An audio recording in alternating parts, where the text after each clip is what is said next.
Yeah. Solid Hill TDS, what's up? Yeah, come on. I.O.W. Sports Network, late night edition. Let's go.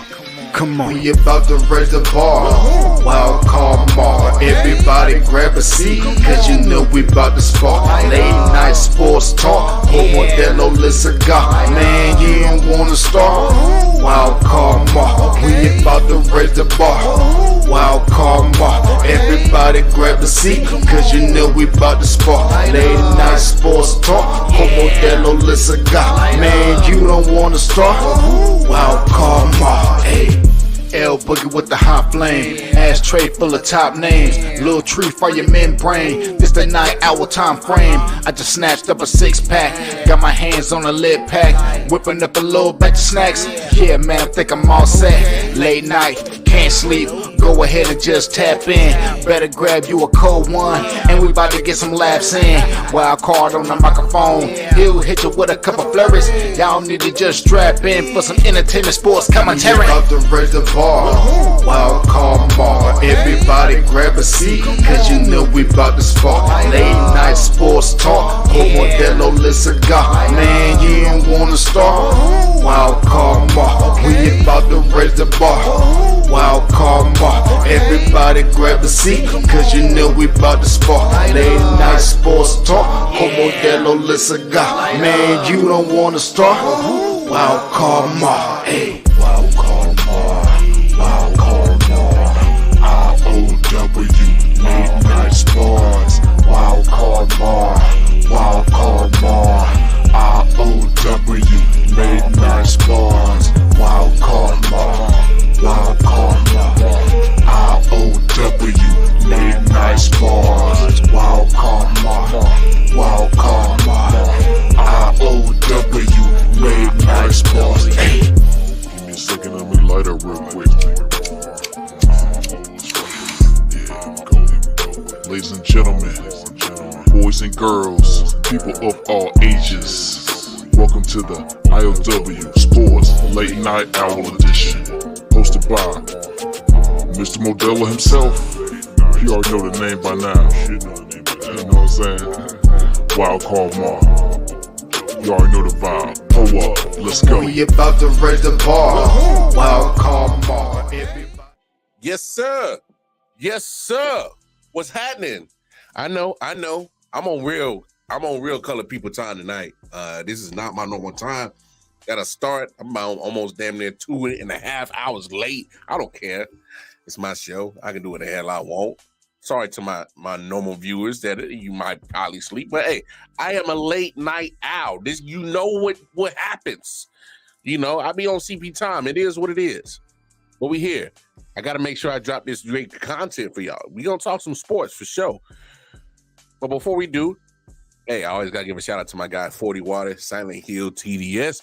Made the dope intro for the podcast. Hey, in my opinion, the dopest track in all the podcast game. That's, you know, I'm not biased in that. I'm not biased. Okay, maybe slightly. Anyway, regardless, you see my man's, you see his YouTube channel info on the bottom of the screen. Hitchhikers. I ain't going over to Hitchhikers and show my guys some love.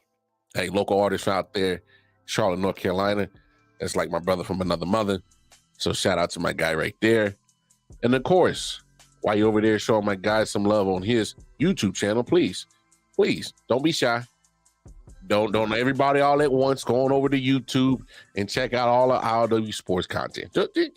You know, it's there. I.O.W. Sports Network, Facebook, Instagram, most importantly, the YouTube channel. Like, share, subscribe, hit that bell notification. Bing! Let you know every time we drop new content, whether it's the I.O.W. Sports Show or whether it's the I.O.W. Sports Late Night Owl Edition, which you're watching right now, right? Whether it's the Wild Card Chief podcast, podcast that I do dedicated to my Kansas City Chiefs. So you see it, you know, born and raised Kansas City guy. Or my man Detroit Mel, No Name Podcast for you Detroit Lions fans. He's from Detroit Mel. Come on. We got all kind of dope sports content. Just tap in with us, man. We appreciate all the likes, the subscribers, the shares, the love. Hey man, we gonna keep dropping this sports content, man.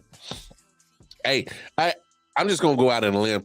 I think that a lot of these big name networks, they're dropping podcasts too because they understand that this is the new realm of sports. Because you get cats like me, you get cats like Man Down, Man Cave Sports podcast that I do with my fellas over there at 613 Faith Productions. My man Bobby G. Shout out to my guys at Bottom Line Sports, Ball and Buds, Sports Entertainment.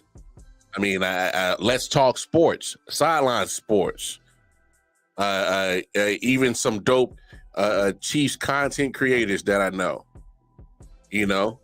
Shout out to my guys, Unc. They call him Unc. Over there, ACH. My guys over there at the Arrowhead Chief podcast, Chris and Unc. They do great content over there. Some dope stuff over there. My man, Cool McCain, he got all kind of stuff. I ain't got time to name all his podcasts. That man got more podcasts. I'm like, damn, boy, that boy like a Jamaican. I thought I did a lot of podcasts. He do a lot of podcasts. So it's like, there's some dope content creators out here, man. There really are. And I think at some point in time, man, we're gonna overtake these big networks because they got agendas. But anyway, let me get off my soapbox. We here to talk sports, right? Yeah, let's do that. Excuse me. A reason for my tardiness is because I really wanted to watch that game. I wanted to watch some basketball tonight. I saw the play-in tournament. Why do I keep calling it a play-in tournament? It's nothing to play in. The in-season tournament. That's what it is. The NBA in-season tournament. I really wanted to watch some basketball tonight. Obviously, because football has been heavy overload between high school, college, and the pros. I haven't had a chance to really, talk basketball or get entrenched in basketball quite yet. Obviously, once the football season concludes, I'll be heavy basketball talk for sure. But one thing that I wanted to do tonight, just because it was Tuesday night and, there's no football, there's no college football, there's no NFL. High school football is pretty much wrapped up around my area. I'm on the border of Kansas and Missouri. I'm on the Kansas side, but Kansas is high school football just wrapped up this past weekend. Missouri high school football wraps up this upcoming weekend. So, I was watching Miami Heat and Milwaukee Bucks. That ended up being a good game, very close. And I saw what stood out to me in that game. All right, what stood out to me in that game was Bam Adebayo. And I've always thought that if you can get Bam Adebayo to be more consistent on the offensive side, you got a deadly team. And seeing is that Jimmy Butler didn't even play tonight, and the Heat only lost by 7. I know, more victory, right? But Bam Adebayo, man, to me, is a solid 4. Now, for the Heat, he ends up playing the 5 more times than not. But what about Bam Adebayo that stood out to me tonight is my man, 5 of 7 from the free throw line, 13 of 27, a little bit under 500, 50%, a little bit under 50%, 10 boards, 5 assists, 2 blocks, and 31 points. Did his thing. Obviously, it wasn't enough to win, but what I'm saying is if you can get performances like that from him, and then you already know what Jimmy's going to get you. He's a dog. You already know what Jimmy Butler is going to give you in playoff time. All right. He's going to show up more times than not. All right. And I'm just saying that I just think the Heat would be a very, very, very deadly squad if you can get that consistency from Bam Adebayo on the offensive side. He's going to rebound for you. He's going to protect the rim for you. You know what I'm saying? He's going to do that on the defensive side. He's a solid two-way player. He really is. I just always wanted more consistency with him, with his post-move game on the offensive side, and able to, get a midi. I don't know what it is with these NBA guys that they forget that, hey, man, a mid-range game is just as effective as a three-point shot. It's just as effective as getting to the rim, especially when you're Bam size and you're going against other centers and forwards that are going to be, maybe not as athletic as he is playing that same position. He has an advantage. I sometimes I see him fading away from the basket when he's down on the paint. It's like, bro, come on, man. Don't make the shot harder on yourself. I just think Bam Adebayo, and I'll be honest, if there's anybody that can probably benefit from off-season workout with Hakeem Olajuwon, it would be him. He would do wonders. Learn some good post moves from Hakeem, the Dream Olajuwon, and utilize it and use that to his offensive arsenal. I think he'd be dope. But Bam Adebayo showed up tonight. Obviously, they're missing Jimmy Butler in that in-season tournament game, and it is what it is. And then, of course, the game just finished probably like 10, 15 minutes ago, right before I went on there. Sacramento came on a huge comeback. Pretty much was down all game and got the win over Golden State. That was a good game. And let me say this about the in-season tournament. I wasn't a fan of it. I really wasn't. Let's be honest. They got the alternate in-season city edition tournament jerseys. I don't mind those. Some of them are pretty good. Some are ugly as hell, hideous. And some of them, I'm just like, ugh. I can't get past the my 2K courts yet. I still haven't gotten past that yet. I'm definitely thinking that I feel like I got the PlayStation on every time I'm watching these in-season tournament games, and I'm like, ugh, geez, who's designing this crap? I don't like the design of the NBA Cup. It's ugly as hell. Look, I know I'm sounding like I'm complaining, but it's just my thoughts and opinions. I'm not a fan of the in-season tournament. But what I saw tonight is I saw some people that were really playing some competitive ball. And it's kind of, I think just for me, it's just been hard to, besides the obvious jerseys alternate and the, the court being so loud as hell and being so different, you really couldn't tell that there was a difference in the gameplay. But, hey, it's surprising what happens when each player has the incentive to win $500,000, and it's not really anything different. Like, it's just extra $500,000. Hey, money motivates a lot, I guess, huh? Right? But one thing about the in-season tournament is, and I don't think you can get past it, is that point differential thing. I'm seeing the players already complain about it because they're like, oh, well, because of this and because of that, we got to run up the score, to advance. And it is what it is. That's the point of these tournaments, man, is to think about things like that. Not only win, but you might have to put the beat down on somebody. Like, for real. You might have to South Carolina Lady Gamecock some people. And if you don't understand that reference, go look at what the Dawn Staley and the Lady Gamecocks of South Carolina are doing. They are beating down everybody. Anybody that's gotten in their path, they are beating them down. Y'all saw what they did in Mississippi Valley State a couple of days ago. Yes, that score was real. 101 to 19. 101 to 19, yes. So in this in-season tournament, if you got like I said, Dawn Staley and South Carolina Gamecock somebody, you're gonna have to advance. And then I think it's gonna bring a cool little dynamic, especially when they get to Vegas, and then they got the rest of the tournament games there. So I'm actually slowly starting to come around to the NBA in-season tournament. One of my homeboys put me on game, and they was like, well, you got to really look at it this way. And in this new generation, they're used to this tournament style of play. You know, they do a lot of tournaments in the youth leagues and things like that.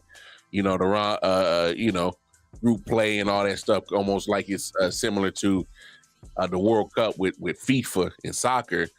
And you know, a lot of kids are used to that, especially you know, these European youngins that are coming from Europe and playing a lot of tournaments as well. And I understand it.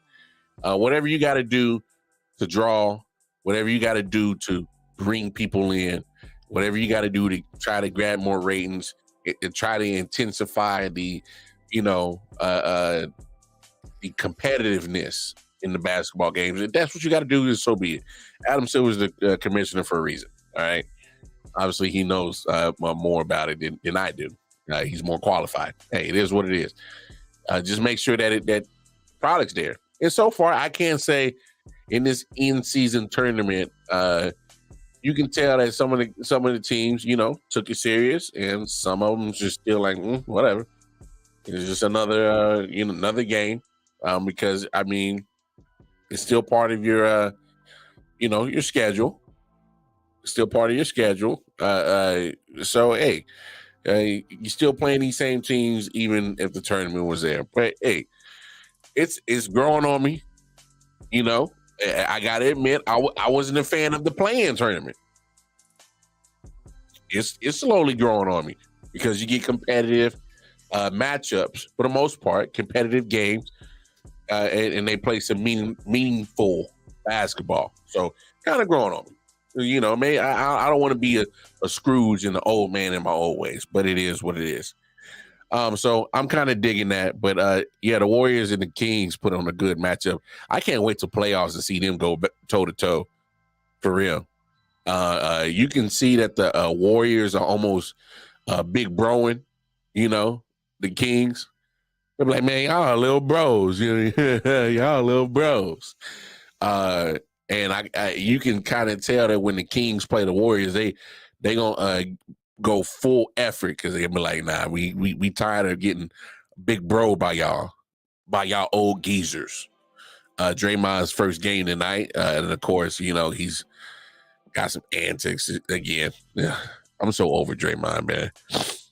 It's like, bro, just go ahead and join the WWE already. Like, damn it, just go ahead, come up with your name.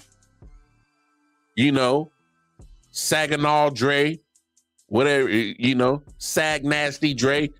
Since he's from Saginaw, Michigan, Sag Nasty Dre, that'd be a good name for you.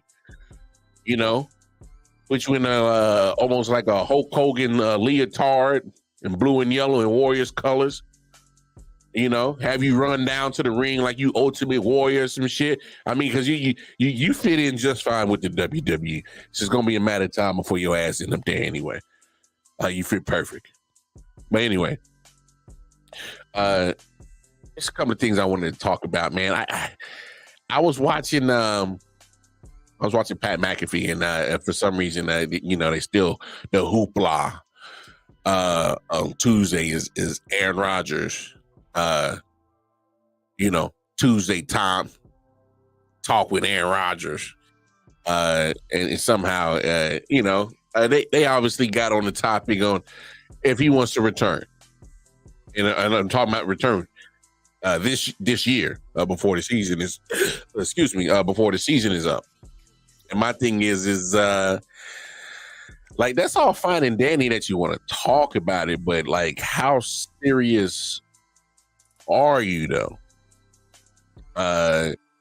You know, like, are you like for real? You want to return this season on the Achilles? All right. Well, let's kind of hear what Aaron had to say. Come on, damn it. Come on, damn it. What happened? What happened? Yeah. And then, of course, when I want to play something, I got technical difficulties. Ain't that about a bitch? Let me get this shit situated, and then we'll get right back with you. All right, come on. Here we go. Jets continue to play the way they're playing. Okay, if they continue to play the way they're playing, and this is a team that obviously you're very close with, you're in the building, you were there on Friday and everything like that. But there's a lot of people that are like a little bit concerned about you making a decision for your future health based on trying to get back as fast as possible this year. You've always said if the Jets are still in it, obviously the plan is for me to get back in there. Whenever you say that the Jets are still in it, is it like a percentage that they're still in it, like they're still a line and a hope? Or is it thought that like if this team can still go win a Super Bowl in my eyes, let's go ahead and do it? Where are you when it comes to that? And how focused on returning this season are you still at this exact moment after what we've seen maybe the last few weeks? Well, I think it's always been first, am I healthy? And then are we alive? Are we in it? Are we playing good enough to make a run? Can I step in and protect myself and play at the level that I feel like I'm capable of playing? But the first part is the health. So can I protect myself? Can I move around the way I want to move around? So there's a natural progression here to the rehab. And, that's going to involve actually getting back onto the field to start to do some things that are more football related. But again, we're not where I can make a decision on playing because I'm just health wise I'm improving steadily, but I'm not I'm not at ability to play at this point.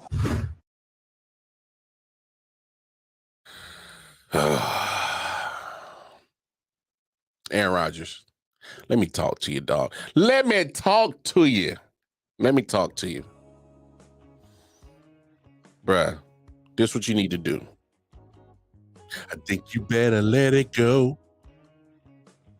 You better hold your Achilles hold. Look, here's the deal, Aaron Rodgers. Why the hell would you want to try to even come back and even entertain this? You ruptured your Achilles, bruh. Your Achilles ruptured. You are almost 40 years old. I get it. You're feeling real good. You know, the mushrooms you've been eating and the ayahuasca you've been drinking got you feeling real good, right? It got you feeling real good. Got you thinking that you could possibly heal so quick and so damn good that you could come back and help this Jets team and make a playoff push, huh? Make a Super Bowl run, right? No. First of all, let's be honest about the squad that you play for, right? The Jets. Let's talk about them. All right? Right now, in all seriousness, that offense is putrid. Dead in the water, stank. Booty juice. Basura, smet. Insert analogy, metaphor to describe how damn bad that offense is. All right? 4-7. 4-7. Like the Jets are so bad that the 5-6 Falcons are favored over the Jets. And the Jets are at home. All right? Then you got the Texans. Then you got the Dolphins. Not winning those. Commanders, you could possibly win that. Maybe. I don't think you could. You got a possibility. But still could lose it. Browns? Hell. Hey, the only game that you could possibly say for sure that the Jets can win is the Patriots. Because that's how bad they are. But you gotta let this go, Aaron Rodgers. Because I heard what you said in that piece right there. You said it's about my personal health. If I'm good to do it, I'm not there yet. If I can protect myself, I have no problems or no worries or doubts that you, Aaron Rodgers, can protect yourself because you're smart enough. You've been in the league long enough. That's the part I'm not worried about. I'm worried about if the Jets can protect you. Have you seen this offensive line? Huh? Anybody? I know I ain't the only one that can see that they couldn't stop nothing. Hell. Come on, man. You talking about Swiss cheese. You talking about literally just incapable of protecting anybody. I mean, they've been so bad, and I get it. There's been injuries on the O-line. Okay, that's fine. But we can't keep leaning on the injury part. Fact of the matter is they can't stop nobody. Can't protect nobody. Hell, Aaron Rodgers, you played 4 plays. Week 1. 4 plays. And you was damn near under pressure on all 4. I know I'm exaggerating, but hell, even the play that you popped your Achilles on, you was running for your life. You know? And I tried to tell Jets fans this going into the season. They was on Hard Knocks. And y'all remember the episode where Aaron Rodgers was like, man, this damn O-line. This damn O-line. Guess what? I saw that problem too. I saw Aaron Rodgers say, man, this O-line. Yeah, that was everything you and Jets fans tried to downplay it. Oh, hey, no. Y'all had a problem with the O-line last year. Were the Jets in every game last year? Yeah, they were in every game last year. And guess what? Joe Flacco was actually looking like a decent quarterback for them last year. Guess what happened? The O-line couldn't protect his old ass. He ended up getting hurt. Then he had to go back to Zach Wilson. He ended up getting hurt. Then he had to go to Mike White. He got hurt. Oh, I guess you don't address that problem. Hey, let's go get Aaron Rodgers. That'll solve all our problems. Yep, he gets hurt. Bring back Zach Wilson. He's still running for his life because we never addressed the problem that our O-line stinks. Now you got Tim Boyle. You know, the Boyle bun. The Tim Boyle hemorrhoid, whatever. He ain't going to do not a damn thing because it's the same problem. I don't care who you put back there as a quarterback. You're going to be running for your life behind that putrid offensive line. And your damn offensive coordinator damn sure ain't going to help you. He forgets what a chip block is. He forgets how sliding protection works. You know, there are such thing as having protection calls on your own line. He forgets all about that. Max Pro, something. Or how about run the damn ball to, you know, wear down this front 4 so that even if we do pass, I could possibly get some time. Because right now, you're getting my quarterbacks killed left and right. Come on now. Aaron Rodgers, why the hell would you even entertain possibly even coming back this year? Matter of fact, if I'm you, Aaron Rodgers, I would literally seriously consider getting the hell off this team, because I need you, front office, to show me that you're going to willing to protect me, help me. How the hell, if I'm Aaron Rodgers, there's no way I'm feeling confident in anything Jets organization to say that, damn it, you're going to do your best effort to protect me. Come on, man. You had Dwayne Brown as your left tackle, whose shoulder's been jacked up for almost damn 10 years. I'm exaggerating, but hell, what is he stopping? How does a left tackle with a bad shoulder, how is that possible? How's that working? How's that going to protect the blind side of a right-handed quarterback? The worst he can do is yell, "Look out!" That's the best that motherfucker can do. Look out! Come on. Mekhi Becton, yeah, you drafted him a couple of years ago, and hell, you got more negative than good flashes. I like Vera Tucker, but damn, it's 2 years in a row the man can't stay on the field. Show me that you are actually putting the effort to make a good offensive line to protect the damn quarterback. If I'm Aaron Rodgers, I'm considering letting y'all go. Think you better let it go. Y'all Jets ain't gonna have me looking out my ear hole. Helmet gonna be looking sideways. Looking at that ear hole. Better hope that the Achilles ain't gonna be the only thing that's getting jacked up, staying behind that old rickety country fence of a O-line.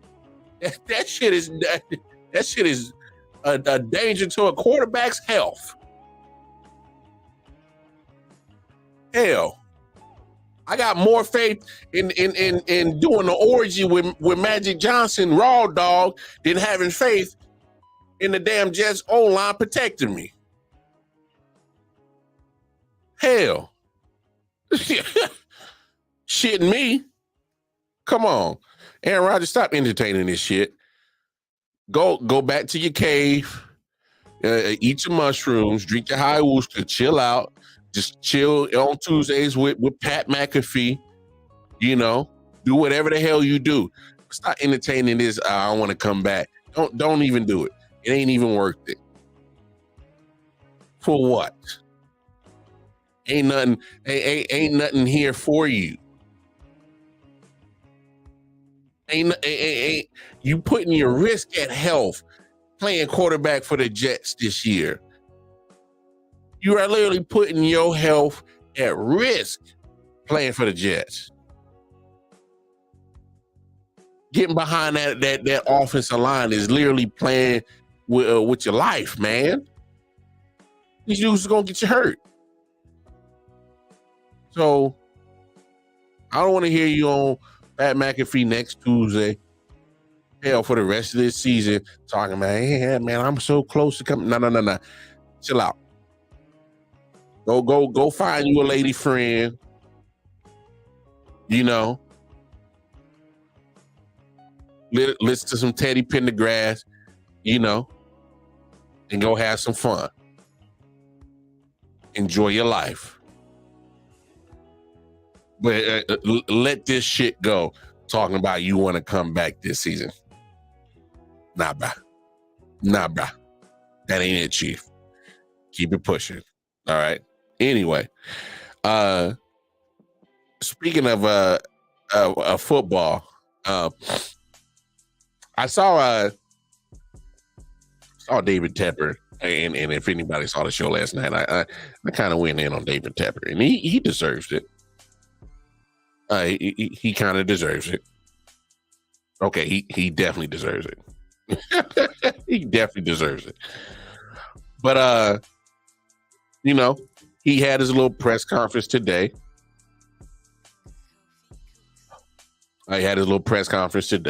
And you know, these are kind of some of the things that he had to say. Obviously, he's going to, you know, try to, you know, sound smart, I guess. But he's the type of owner that should shut up. Keep his mouth shut. Matter of fact, be a silent owner. Nobody wants to hear from you. You know?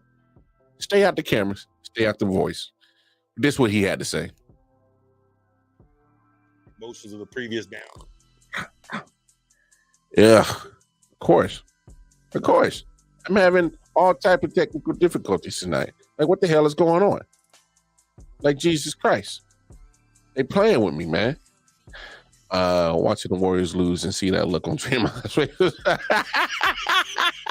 You wild, man.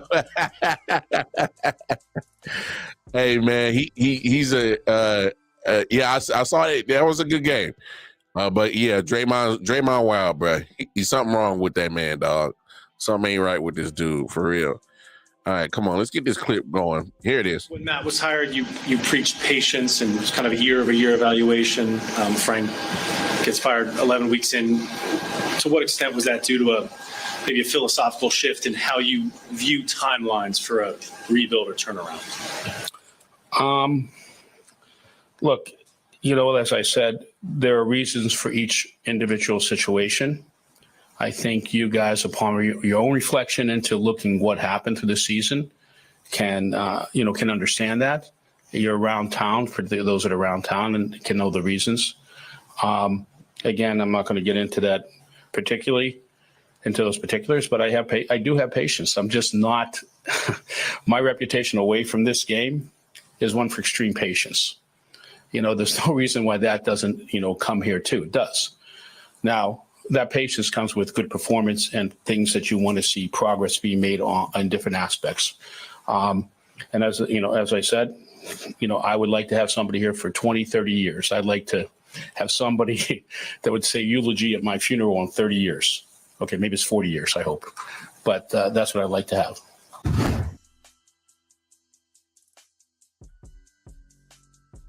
I call cap.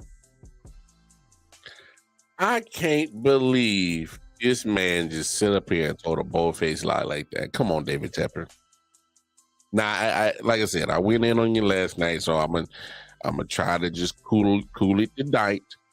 But if you missed what I said last night, just go back to the YouTube channel and look it up. But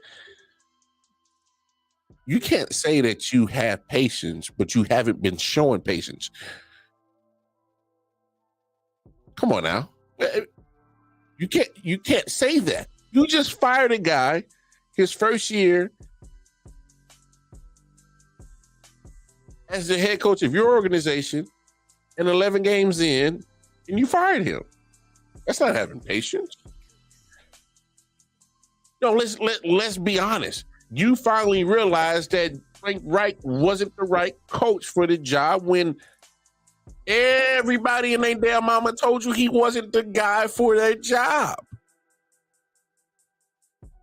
No, the problem is, David Tepper, is you don't know when to play your role as an owner, as in just the guy that signs the checks, as the guy that puts the right people in position and you trust in them to do what's right. Maybe you need to get a real GM to have the proper football mind to hire you a proper coach. Because a real football guy would have told you that, hey, man, Frank Wright man, this ain't what you want for your coach right now. Maybe a right general manager of right football mind would have told you, nah, bro, going to get Matt Rule right now. No, we ain't got the roster to help his plan succeed. His style of offense doesn't fit the players that we have. Nah, bro, maybe we should go in a different direction. The problem is with David Tepper is you're not a football guy. Who cares that you were a partial owner of the Steelers, a very historic organization that has had success, sustainability success, to sustain them over years, centuries, decades. So what? That you came from there. Yeah, but the Rooney families earned that respect. They earned that cachet. You're not a Rooney. You were just a guy that had a whole bunch of money that bought into a franchise that's already established themselves as one of the better franchise, as one of the better ran franchises in NFL. But what you doing, pimp, is you got, hey, man, look at all this money. I got enough money to get me a football team. Yeah. Look what I got, honey. I got a football team. Yeah, but you got to find the right people to run the paper. You got to find the right people to make the right moves to make it matter. You ain't did that yet. and you damn sure ain't had the right coaches to make the situation any better. You had one coach that pulled the locker room together, and you decide not to bring Steve Wilkes back. But hell, the way that you running the team, hell, looks like you did Steve Wilkes a favor. Looks like you did him a favor. Because right now, this situation you got going on is looking real bad and bad every time that you look at it. And the more times that you open your mouth and you contradicting yourself, and you're definitely saying everything that is not what we're seeing on the field. It's just not it. You ain't built for this, dog. You're not for this. And I understand you want to, make these moves as if, you got that cachet like that, but you ain't got no type of history that shows that you can run an NFL franchise and own it properly. What success have you done since 2018? As the owner of the Panthers? What success? The only success that you have is that you're part of an NFL entity that really just is a money printer. The product is so popular that just even owning the team and because of the revenue share, you already won. You made money.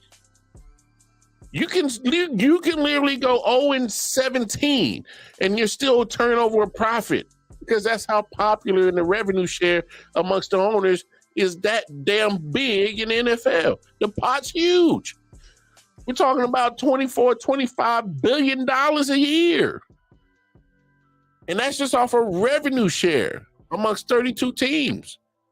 That's not including the breakdown of what your team personally can make. You've already made enough money off the revenue share. So let's not, bruh, if you really don't give a damn, just say it. You're not going to hurt my feelings. If you're just going to say, hey, man, I just want to be an owner because it's easy money. It's easy flip. I flipped a little $2 billion, $3 billion that I put in buying the Panthers and trust. And I'll make that $2-3 billion back in probably 2 seasons. If you just want to say it's an easy flip, then just say that. You're not going to hurt my feelings. Hey, get your money, pimp. I ain't mad at that. We all trying to get our slice of the pie, but don't say that you want to build a contending football team because you ain't showing that. That's for damn sure. Come on, man. Tighten up, David Tepper. Tighten the hell up. Anyway, excuse me. College football playoff rankings was dropped today.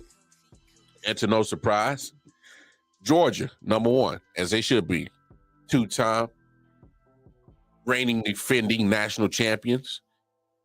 Undefeated this year. Michigan, number 2, undefeated this year. Washington, 3, undefeated. And 4, Florida State, undefeated. Makes perfect sense. But you got Oregon, Ohio State, Texas, Alabama, all sitting right there, 5, 6, 7, 8, all with 1 loss. And guess what? You got Alabama versus Georgia in the SEC. So depending on how that shakes down, I'll say this: if Alabama beats Georgia, man, that puts a wrench into the college football playoff rankings that's going to come out on Sunday.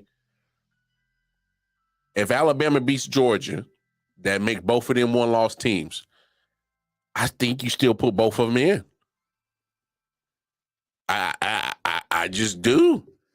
That is if Michigan loses to Iowa. I don't see that happening. Iowa can't score. They might be able to slow down Michigan's offense a little bit, but Michigan's defense is too good against that very non-scoring Iowa offense. I mean, them corn-fed boys can't score a damn thing on that Iowa offense. They are absolutely very boring. First of all, boring as hell. But there's no creativity. Watching literally an Iowa Hawkeyes game, watching their offense play is literally watching paint dry. It's boring. With a capital B. Boring as hell. So I don't see Michigan losing to Iowa. Washington, they got to face Oregon. And so obviously it would be in Oregon's benefit to beat Washington and possibly have them sneak into those Final Four. You never know. And then you got Florida State taking on Louisville. All right. Florida State, are they the better team than Louisville? If they had Jordan Travis, I would easily say yes. But Jordan Travis is he's out. A bad knee injury. So unfortunately, you just got to play with what you got. But for those first four teams, Michigan, Georgia, Washington, Florida State, it's quite simple. Win and you're in. But we've seen stranger things this doomsday week of college football. I call it doomsday week because shit can go real bad for you real quick. So if Alabama and Oregon, Alabama beats Georgia and Oregon beats Washington, it definitely makes a wrench, throws a wrench into those rankings that come out on Sunday. I will say this. If those scenarios both happen where Alabama beats Georgia and Oregon beats Washington, I would definitely have to put Bama, Georgia, Michigan in. Now, if Florida State beats Louisville, I think they automatically gets that last spot. I couldn't put a one loss Oregon over, even though they won the Pac-12 championship, I couldn't put them over an undefeated ACC champion in Florida State. Just my opinion. I couldn't do it. I think I would have to still keep Oregon out. Well, why would you put Alabama in? Well, it's Alabama.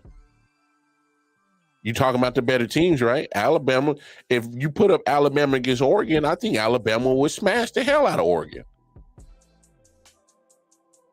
I think they beat the crap out of them. Obviously,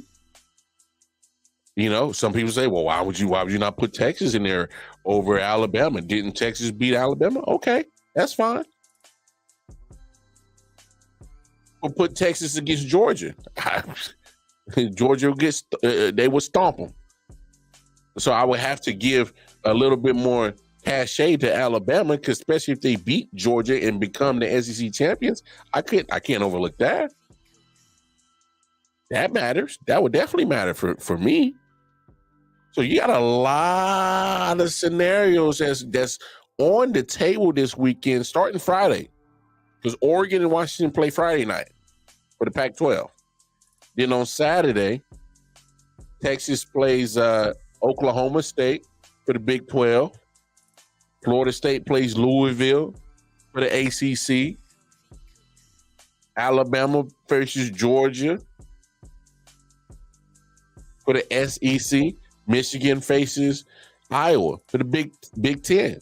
So there's a Friday and Saturday. It's nitty gritty time, baby. Nitty gritty time. And we'll see what happens. But one team that is on the outside looking in for show and hoping that they can get at least, 2 of these or 3 of these teams to lose, Ohio State, sitting at 6. Unfortunately, because you lost to Michigan and you're not playing for the Big Ten tournament champion or Big Ten conference championship, that puts a knock on you. But they were in the same predicament last year. A couple of teams ahead of them got bumped out. They was able to sneak in, right? But for me, Ohio State needs to get into this college football playoff. And there's one person that really wants it to happen, and that's Ryan Day. Because we just got to be honest. Ryan Day, you do this every year with Ohio State. You beat up the rest of the Big Ten except for Michigan. And then sometimes the college football playoff ranking committee been real generous, and they'll put you into the college football playoff. Last year you was competitive against Georgia, but there's been other times where we haven't seen Ohio State be competitive against the other SEC teams that usually end up in these college football playoffs, or the Clemsons, or whoever else. Sometimes you don't quite measure up to the other teams that are in the college football playoffs. But I'm being honest and transparent with y'all for on this thing right here. I don't think y'all, especially for those who didn't go to Ohio State or Michigan, or just in this whole Midwest region, you know, how serious the game is, how serious the rivalry is between Ohio State and Michigan. You talking about centuries of hatred for each other. Centuries. We ain't talking about in a couple of decades, couple of years, 50 years. Well, I'm talking about hundreds of years that these two universities absolutely hate each other's guts, and especially when it comes to the football. It's called The Game for a reason. There's been documentaries about the game. There's been literally people that have houses divided. Literally, I love my wife, but I can't stand the fact that she's either a Michigan fan or Ohio State fan, and I'm a Michigan fan or Ohio State, vice versa. I mean, literally, the hatred for each other, these two universities, is deep. It's entrenched into that culture. Is literally something that, hell, it can be a deal breaker. Like, damn, man, baby girl got everything that I like. She got some lovely lady lumps. I love the way that thing look on that hump. Got the smell good on. They're beautiful, smart, independent. But I'm a Michigan fan, and you a Buckeye fan. Oh, Lord. Hey, so I'm being real talk. I seen cats not date each other because of this rivalry. It goes that deep. So this is why I expect Ryan Day to be fired at some point in time before the season starts, or before the season ends. Definitely before next season starts. What up, Chris? Shout out to my man Chris. I'll tap in with my man Chris and Clarence, man. Arrowhead Chief Podcast, man. Hey, good folks over there. But man, I'm just being 100 about this beef, man. They don't like each other. This is why Ryan Day this is why I'm expecting him to get fired, because people got to understand this. Homeboy can, and he's been doing it, he'll get the 10, 11 regular season wins on a consistent basis. He'll be one of the top recruited universities in the nation every year. They do it every year. But this dude's record against Michigan, go ask all the Ohio State alumni. Go ask the Ohio State fans. Go ask anybody on that campus right now and say, man, are you happy with the job that Ryan Day has doing? And I bet you this is what you'll hear. Man, we love what Ryan Day has been doing. He's been getting us 10, 11 wins every year. He's getting us a top recruit. But, and right when you hear that but, I'm telling you what they gonna say. But he ain't beating Michigan. That's what they all gonna say. He ain't beating Michigan because he ain't. Now it's 3 consecutive losses to Michigan. You talking about fireable offense?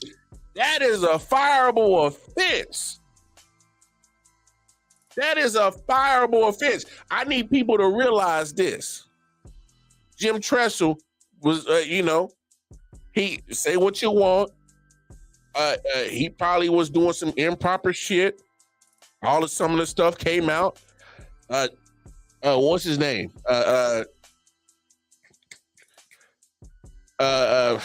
Urban Meyer. Y'all saw he was doing some improper shit too. But guess what? The athletic directors, the presidents, the deans, they probably knew. But they didn't give a damn. You know why? They beat Michigan. You can be the head coach of Ohio State and you can go 1-10, 1-11. Literally, you can lose all your games. But that one victory better be against Michigan. It better be. Because if you can literally suck all season. But damn it, you better beat Michigan. And it's the same way for Michigan. Hey, I seen coaches in Rich Rodriguez, Brady Hoke. You know why they didn't last in Michigan? They didn't beat Ohio State. I mean, look at Jim Harbaugh is over here getting accused of stealing signs and trying to cheat with the sign stealing like he the next Patriots team. They ain't gonna fire that man. You know why? Because him and his team has been beating Ohio State for the last 3 years. Who do you replace him with? Hey, you can replace him with any and everybody. Honestly, there's no right answer for that. Because at the end of the day, the university, the fans, the ADs, the deans, whoever the presidents, they don't care who you put in that position. You better beat Michigan.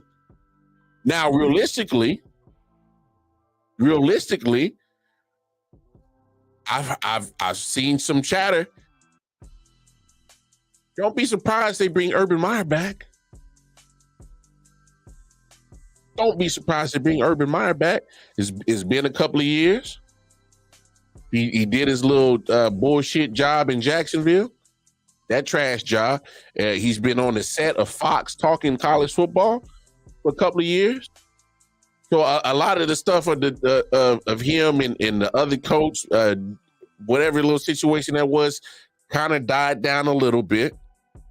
I wouldn't be surprised if they offered Urban Meyer that job again. Because remember, Ryan Day he was an assistant coach under Urban Meyer. But don't be surprised if they ask Urban Meyer to come back. Because what? Urban Meyer beat Michigan. Jim Harbaugh couldn't wait for Urban Meyer to get the hell out of Columbus. Because remember, Jim Harbaugh couldn't beat Urban Meyer. Harbaugh just now beaten Ohio State. Because he just beating the dog piss out of Ryan Day. Ryan Day is 1-4, 1-3 in his coaching career against Michigan. Bruh, that's fireable offense. That really is. So they take that shit so serious. I don't expect Ryan Day to be there too much longer. And I get it. Because me personally, I wouldn't fire Ryan Day because he's going to have you in the top 5 of recruiting classes year in and year out. He's going to have you winning 10, 11 games and have you in the national championship picture. But they don't give a damn down there in Columbus, Ohio. If your ass ain't beating the team up north, if your ass ain't beating the Wolverines, boy, they ain't trying to hear none of that shit. They ain't trying to hear none of it. And they will happily escort your ass up out of there. I mean, do y'all really understand Jim Tressel and Urban Meyer? They could have ran a sex ring. They could have been pimping hoes. They could have been selling drugs. They could have had all. I got Oxy, I got Molly, I got Green. They could have had it all. They could have done whatever the hell they wanted on the campus of Ohio State. But it didn't matter as long as your ass was beating Michigan. And Ryan Day ain't doing it. Expect his ass to be up out of there. If he comes back next year, I'm surprised that he'll come back next year. But guess what? He loses to Michigan. That'll be his damn last year. Facts. Anyway, appreciate everybody tapping in with your boy. I know, late start. I was on hella color people time tonight. I was literally like doing it because I wanted to watch some basketball, y'all. I was watching the Heat in the Bucks, and I was watching Warriors and Kings, and I got treated with some good basketball tonight. All right, and I wanted to make sure that even when I got on the show, I can at least talk about it with some intelligence. So, if you miss any part of the show, just rewind, go back an hour, check out everything. He said he better hold Jim Harbaugh leave. That too. Hey, that'll be the only saving grace for Ryan Day is if Harbaugh in this little situation of his don't get worked out and he'll leave. If Michigan start getting some sanctions from this whole sign stealing shit, trust me, Harbaugh ain't sticking around. He'll find his ass. Hell, he'll call David Tepper. Hey man, let me get that job to the Panthers. See if I can turn it around for you.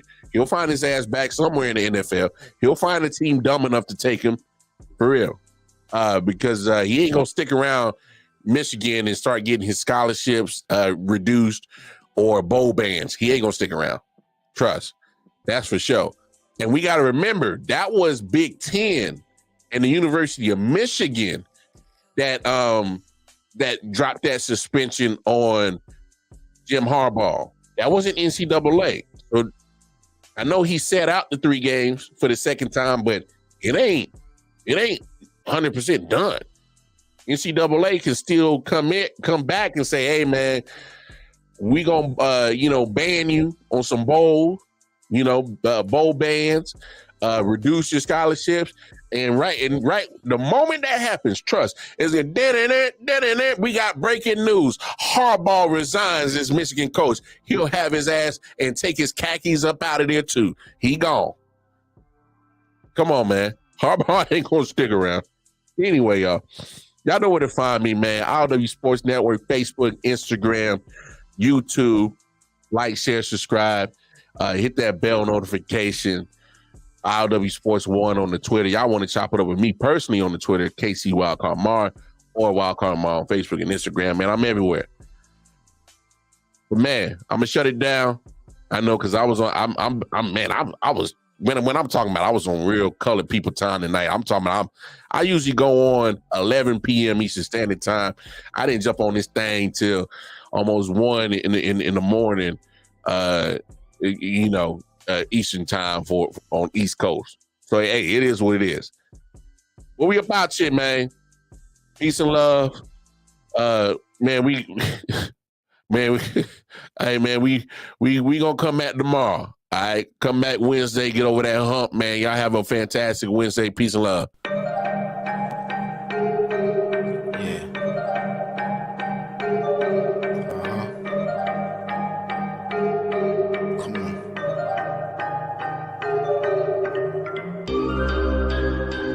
Silent Hill TD, yes. Hitchhikers.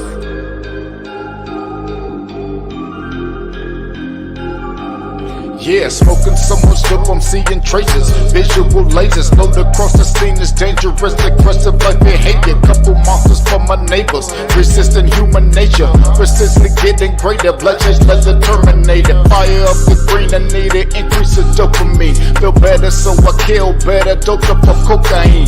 booming like I never had a home, so I'm all alone. Smoking bones down the chromosomes till the filter's gone. Suffocating under heavy pressure, the signature marks are the cornerstone of a nigga that's ready to spark. Like the pathway through the treacherous, wonderful dark. Searching for a lost spark, curators of a lost art. Desperately holding shit together until it falls apart. Blood started pulling the water, just waiting on the shark. Love is the deadliest game, but I'll just massacre your heart. Tearing at your body, wondering how did we start? Fuck man, I think a nigga about to spaz out, cause I don't give a fuck no more when I'm down to my last night. Then I ran out of love, feeling look down about to pass out. Speeding down the highway in this challenge, afraid I got out and crash out. Dump the ash out, give it all up on the cash out. Make every second count, I just wanna see that ass bounce. Bitch, what you talking about? Drop dead, they lead the party, nigga, watch your damn mouth. You don't wanna get me started. Go. Pedal to the metal, hit the floor.